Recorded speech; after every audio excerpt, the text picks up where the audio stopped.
Hello everyone, this is Stevenson2000 here, and welcome back to another video. Here today, we're going to be finishing up the first game in the Insane Trilogy, Crash Bandicoot, or known as Crash Bandicoot 1 in this case, if you reckon. But anyways, yeah, so we're pretty much good. 26 gems, all the color gems collected, completed up to 96% so far, both the keys collected. And when we go through the Great Hall, it will launch it up to 98% completion. So let's go ahead and go through the Great Hall. There's nothing to do in the Great Hall, believe me. So we have to go through a loading screen here first of all. Hint, return here when you've earned every gem in the game, basically. Yeah, by the way, there's an alternate exit, but we're not going to take that, we're just going to take the straightforward exit. Has a pretty a good soundtrack to that, to the Great Hall. Believe me, like when you'll hear it when I'm like going through it. And as long as, you know, amongst my talking, you know. So it's called commentary. So I did that, and as you can see, look at that. Boom. 98% completion now. So let's go ahead and do the blimp level on this floating blimp, Dr. Neocortex. Just the way the map looked in the PS1, so let's go. Dr. Neocortex, final boss. Beating this will launch it up to 100% completion. Hint, certain energy bolts can be deflected back at him. Yep, I know. Right, here we are, and also got no mask. So this is gonna be kind of hard, but who knows? Maybe I'll be able to do this without any Aku masks needed. So spin those ones back.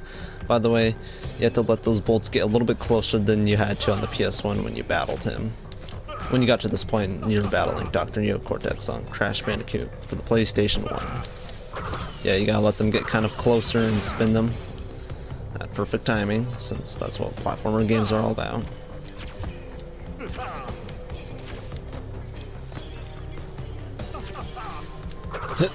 There we go. One bolt. This time around, I believe we need to combine 3 into that bolt that floats over his head now. Yeah, the blue bolts will always do something weird like this, so be wary. So there we go, did that. Now he's gonna do rapid fire. Do this. It's a bit risky, but let's go and do this. Don't try this. I would just try jumping and running all around like this. And then went to the green one, comes and spin it. So here we go, guys. Last hit.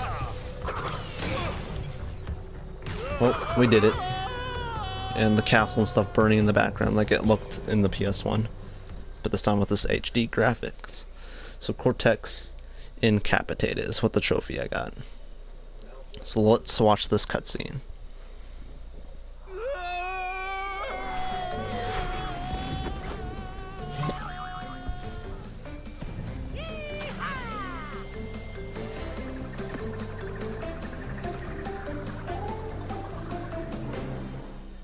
Okay, that was good. We're gonna go ahead and mash the triangle button to skip the ending credits, because maybe the ending credits are long considered. So yeah, definitely not gonna roll on through the credits. I will when I beat and finish 105% completion on the third game though, which will be the mark ending of the Insane Trilogy. So with that, we're gonna go ahead and hit L2 and then press square on our profile selected, and overwrite and save it to 100% completion, 99 extra lives. So after that's done, let's head over to the Great Hall once again after that. Getting 100% completion, you'll see the alternative exit I'm talking about. So return here when you've earned every clear gem. And color gems. Color gems do count, I believe. So yep, you take this, instead of going through that pathway, you take this way. And afterwards, you gotta do platformer jumping. Also, by the way, you could die in this place as well by going off the edge, so be careful. It's pretty simple though.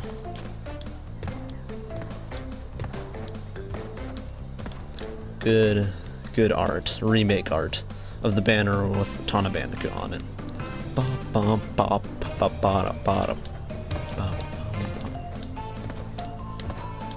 Can't help it, it's a pretty good soundtrack, guys. Oh, ooh, that was close, almost misjumped that. Okay guys, you ready for this? Let's go. And this time it does a loading screen before the cutscene.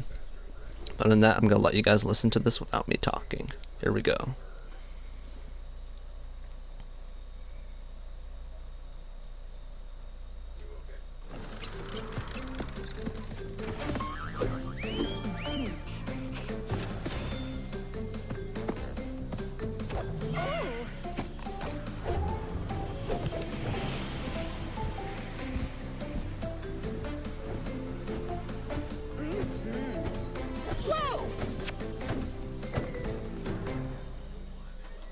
Okay, so this is going to be a part where I'm going to read this to you guys.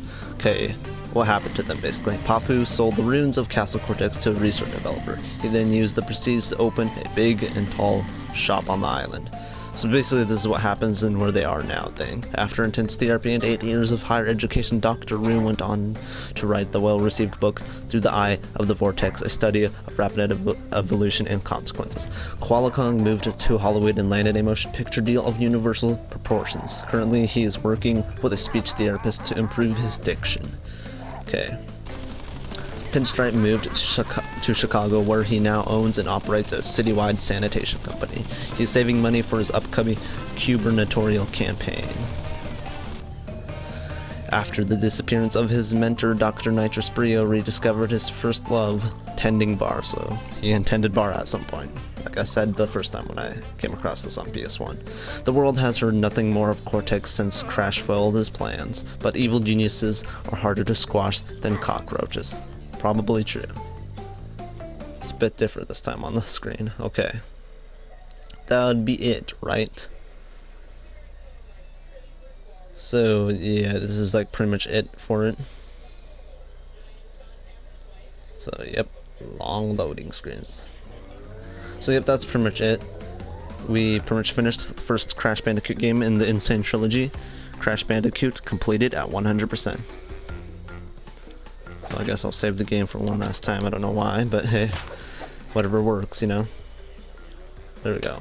Also, by the way, this is autosave. I have it enabled. You enable it with R1 and disable it with R1 again, you know. Enable and disable, you know. Anyways, we finished it. First Crash Bandicoot game in the Insane Trilogy, 100%. 2 keys collected, 26 gems collected. So that pretty much does it for this game. So anyways, I'm gonna go and end the video here. So go on down and give this video a like if you want, and don't forget to subscribe if you're new to the channel, and I guess I'll see you guys in the next video when I go and start doing Crash Bandicoot 2. So alright, bye bye.